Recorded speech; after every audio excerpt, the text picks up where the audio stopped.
Yo! Welcome back to One More Mana. My name is Derik, and we are sort of getting into New Capenna. It's almost here. As of the time of recording, the previews start tomorrow. So we've kind of gotten into 3 of the legends so far. I'm kind of really excited waiting on that. Going in, Grixis and Jund were the 2 legends I wanted to see most. I don't know the crime family names yet, so it's going to take me a second. Grixis won. Xander seems very mean and a little tempted. Still very excited about that Jund one, but it's all coming in. But the one thing that is most important about all this New Capenna stuff, obviously, is the return of Phyrexians. I don't read a ton of Magic story, but I do know enough to know that they are teasing stuff with Phyrexians. We've already gotten this with Vorinclex reappearing in Kaldheim, and the beautiful Jingataxias coming back with the new Kamigawa. So Phyrexians are here, and they're here to stay, and it makes me so happy. And I feel like I can't celebrate New Capenna in any better way than to talk about my favorite cards ever printed with the Phyrexian watermark. I came into this trying to think, did I want to talk about my favorite Praetors, but there are only 5. Did I want to talk about my favorite Phyrexians in Magic lore, which I'm, spoiler alert, probably going to do that also. But for today, I want to talk about my top 7, which is an arbitrary number because I couldn't lower it down to 5, top 7 cards ever printed with that Phyrexian watermark on them. And ooh, this is a very spicy list. But now if you want to get any of the cards on this list, if you just want to buy every card with the Phyrexian watermark, or you just want to buy some Praetors, some Infect, just jump on board. Team Phyrexia. Phyrexia's taken over. Clearly, this can't go wrong. No one's going to save the day. Phyrexians will win. Then head on over to TCG Player. TCG Player is going to have anything you're looking for, any sort of foils. You get these Phyrexian watermarks in foil. They are pretty as hell. They are beautiful. Get those, and if you use the affiliate link down in the description below, you can help support the channel in the process. We always appreciate all the help. Let's jump into this top 7. What I will do at first, sort of a honorary mention of sorts.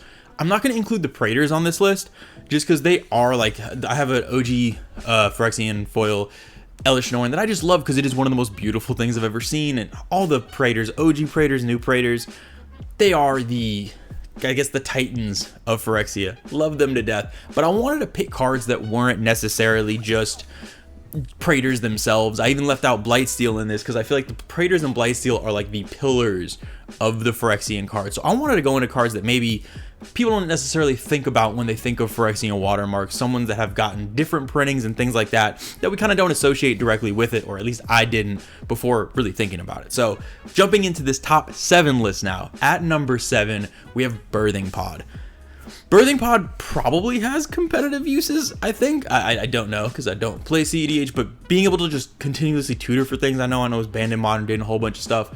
Birthing Pod is one of my favorite Phyrexian cards because it not only can let you do really broken things, but can let you just do really big dumb things. My personal use for Birthing Pod is in my Tasigur Villainous Wealth deck because you can kind of cheat Tasigur, so to speak, out cheap. You can cheat him into 7 drops, so you can go get your Jingataxias, you can go get your Shieldred if you're feeling it, just in a Phyrexian mood, whatever you're looking for.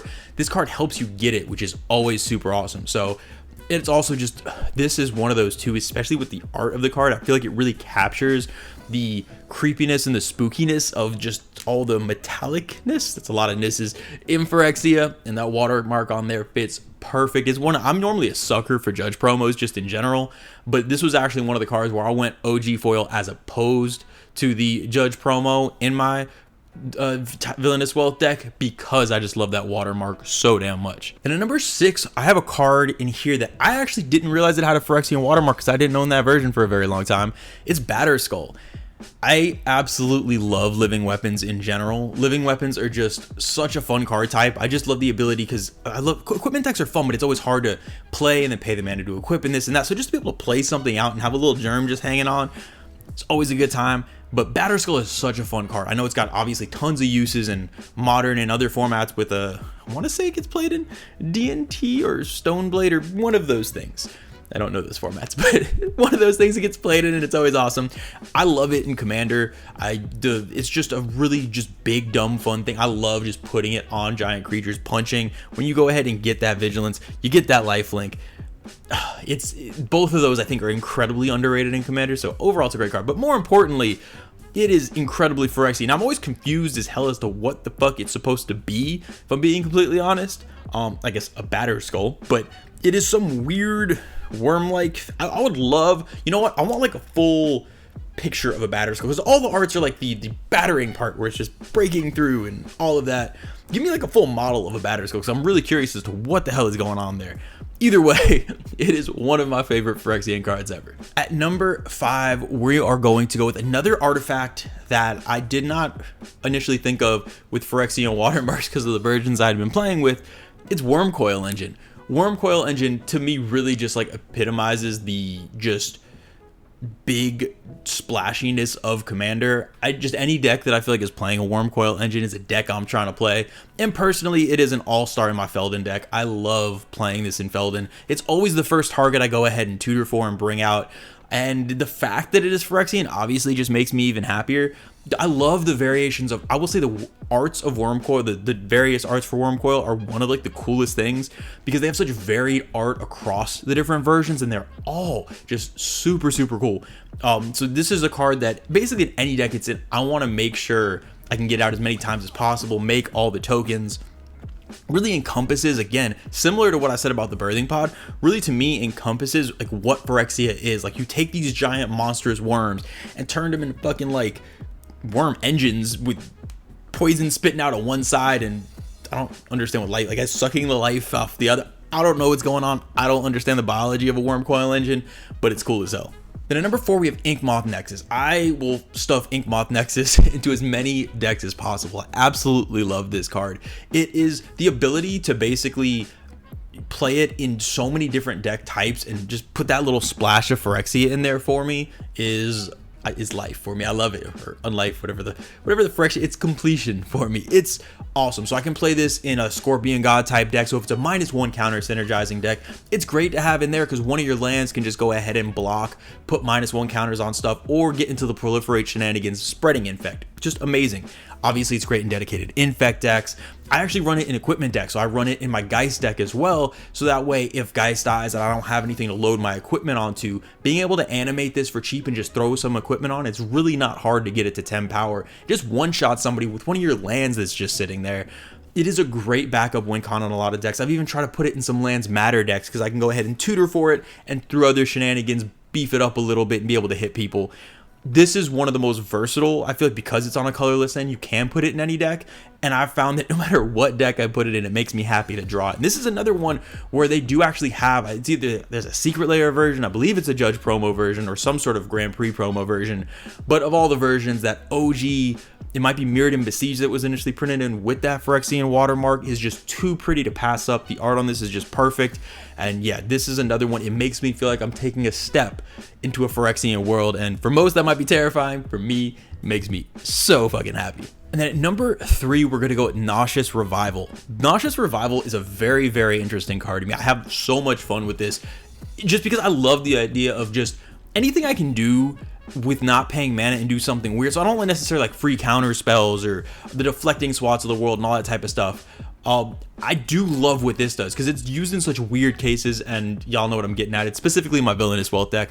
Nauseous Revival is one of my favorite cards to have in hand because for me there is no better feeling than casting Villainous Wealth. You know, the whole table's tilted. They're all trying to come at me. They all want to exile my graveyard, exile my Villainous Wealth, tell me I'm a bad person, all the fun things.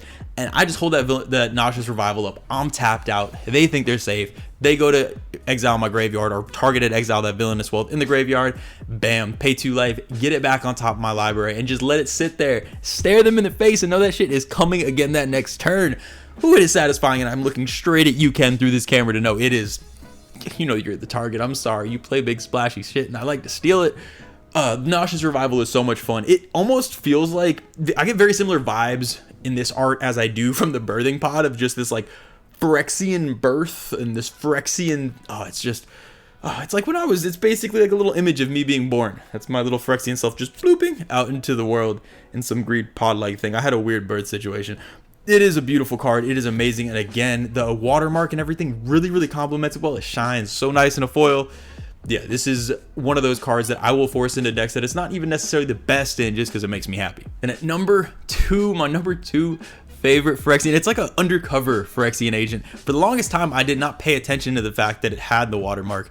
And then for a lot of these, it really pops in the foil. So sometimes you won't even notice it. And it is Chancellor of the Forge. This card is so fucking cool. It's one of those weird that have the cards that have the effect where if it starts in your opening hand, you get an effect and you get a goblin in play, and it is a fucking Phyrexian goblin shitter. It is, what else could you, that's actually what should be his name. For now, from this moment forward, it is Phyrexian goblin shitter, because this thing is so damn cool. Basically, you play it, you get a whole bunch of goblins based on how many creatures you have in play. I have found a ways to work this into my Feldon deck just as like a pet card that I can go ahead and get into and just make a bunch of goblin tokens. I try to make sure I force it into every Krenko build just because I want goblins and I want more goblins, and to have a lava jumping Phyrexian giant thing just leaping and just shitting goblins as it soars across the sky is basically living the dream. And that art, yeah, this is basically, I've realized as I tried, if I ever did like a top art rating video, it'd probably be boring as hell because it would just be all Phyrexians and a bunch of stuff from Innistrad. That's essentially my entire list, and this is just up there. Art alone, and just the fact that you have Phyrexian goblins, oh, it is beautiful. It is perfect, and honestly, I think it has a home in a lot more token decks than it sees playing, because I never see this dude played. And I really think that it is a very powerful card for the type of meta that I like to play in. And then at number one, I feel like number one's kind of a boring, obvious choice, but at the same time, I love her so much. I can't do her wrong. And it is Skittles, Skithiryx the Blight Dragon. This card has been the banner on my Twitter for as long as I can remember. It's just one of those cards I look at when I'm sad to make me happy. Oh, do I love Skittles. Skithiryx, if y'all aren't familiar, is the 5-mana 4/4 dragon. It's got flying, it's got built-in haste, and some sort of protection where you can regenerate it and infect. This is a card that basically it can be a finisher in most decks that have any way to pump it at all. It's great. Like I mentioned, I play it in my Scorpion God deck where it's got proliferation and stuff. It's great in dedicated infect. One of the best targets in a Mimeoplasm deck. You can throw this into the Scion of the Ur-Dragon for some combo wins. Skithiryx is also awesome as a commander herself, where you could just basically look someone in the face and say, yes, I am that person. Please don't hate me, but I am playing Voltron Infect to just attack you in the face. I just love it. Skithiryx is, to me, if I had to go across my favorite arts, I mentioned that, I don't see anything that can beat Skittles for me. Skittles is just, it's one of the coolest things looking out over this landscape. Just a poisonous skeleton dragon. About as like, if I could dream up a perfect legendary card in Magic, Skittles is it, and it makes me super happy. The way the foil hits, it is just a beautiful card, and I can't think of anything more worthy of the Queen of Phyrexia than Skittles. And that's gonna do it for my favorite cards with Phyrexian watermarks. Let me know what y'all think in the comments below. I did a weird combination in this video with some of it was based on art, some of it was based on function. All of these are cards I play in decks and play them too much because I try to put them in all my decks and just swap them between decks because I love them. So these are all cards I play a ton, but let me know. There's cool stuff like Phyrexian and Jester, a whole bunch of stuff that, again, that you don't even necessarily associate with Phyrexia that you can mix in. So definitely let me know in the comments. Let me know when I'm not playing so I can correct that, get those cards and put them into my decks and make my decks more complete in the process. As always, a huge shout out to the patrons. We love and appreciate y'all so much. As always, thank you so much for supporting what we do. Really appreciate it. And so many exciting things to come. We've teased it a few times. We have a ton of content that we've already gotten filmed at this point. It's kind of in production, exciting things. I can't spoil any of it, but I can't wait for it to get out there. So great. And I am back. I was kind of gone for, maybe you noticed, maybe you didn't, I was gone for a couple weeks. I did catch the Rona. That was not fun. I was quarantined and yeah, out of commission for a little bit there, but I am back, ready to jump into New Capenna. I am incredibly excited for this set. I am very much feeling the whole mobster vibe thing and like demon lords and shit. I am ready to get into this. So more New Capenna content to come very soon. But until then, I will see y'all next time.